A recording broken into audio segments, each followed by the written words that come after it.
US swimming great Michael Phelps is back for good.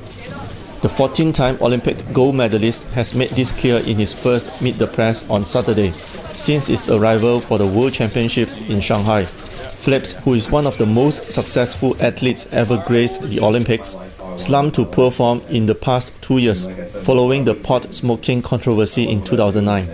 I have to take responsibility for him. I'm doing it to myself. If I don't show up to work out, I'm hurting myself. I'm not hurting anybody else. So I think that's something that I've been able to learn, that I know if I want to do something, I have to take charge of it myself, and I think that's really been something that's been a good learning experience over the last 2 years. And yeah, it kind of hasn't been very fun, but like I said, I've done it to myself. So after his big success in the 2008 Beijing Olympics with a haul of 8 golds, he lost motivation and the direction of life, missing training. His coach Bob Bowman has to push him back to the pool. I think if he ever pushes me in, he's going to come in. I don't think I really pushed him. Yeah, he's coming in with me if he pushes me, that's for sure. I wanted to. No, like I said before, it was all a decision that I had to want to do. I sort of know what to expect if I don't train and if I don't do anything how I should be doing it. And I think it is funny. It's funny how it works. When you do train, you actually swim well. Who would have thought? Who knew? Yeah. So it's that easy. All you gotta do is train. Phelps is down to swim in at least 5 events in the Worlds.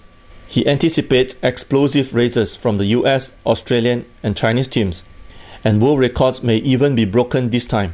I'm not going to get specific, but I think there are records that are still reachable and still can be broken, and could be broken this week. After being able to come together as a team in Australia and where we had our camp, you could see that there was a lot of excitement, and I think that's something that it's cool to watch. I know whenever we have a training camp, we always do come together very well. But there are a lot of new faces that we have on our team, and we all were able to come together as one and joke around and laugh and have fun.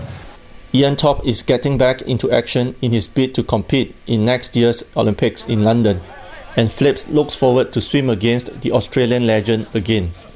It kind of stinks you have to wait pretty much a year to get it if it happens, but I think just being able to have somebody like him back in the sport who, he's one of the best freestylers who ever walked the planet, and I think he's the kind of person that if he wants to be there, he's going to be there. Will he come out of retirement like Thorpe if he ends his career at the London Olympics? He gives an absolute answer: no. No. Okay. And if Bob, I already told Bob if he could put up with me for another 4 years, we may have a shot. But I don't think I don't think either one of us have enough in the tank to. I was talking yesterday. Actually, I was talking to Rowdy yesterday, and we were talking about sort of, looking back at the career, and I was thinking, I am excited for the next year, and I'm excited to move on and try some other things, but also at the same point, I think it's going to be really weird to sort of hang up a suit, just thinking about all the memories that you've gone through and experiences that we've had, and pools we've been to, countries we've been to. So I think that was kind of hard to think about. I got a year left. It's going to be a good year. I'm excited for it, and I'll have fun. That's all I'll say. Phelps is joined by other decorated American swimmers like Natalie Coughlin, Rebecca Soni, Jason Lezak and Ryan Lochte, who will certainly make a big splash in the week-long competition.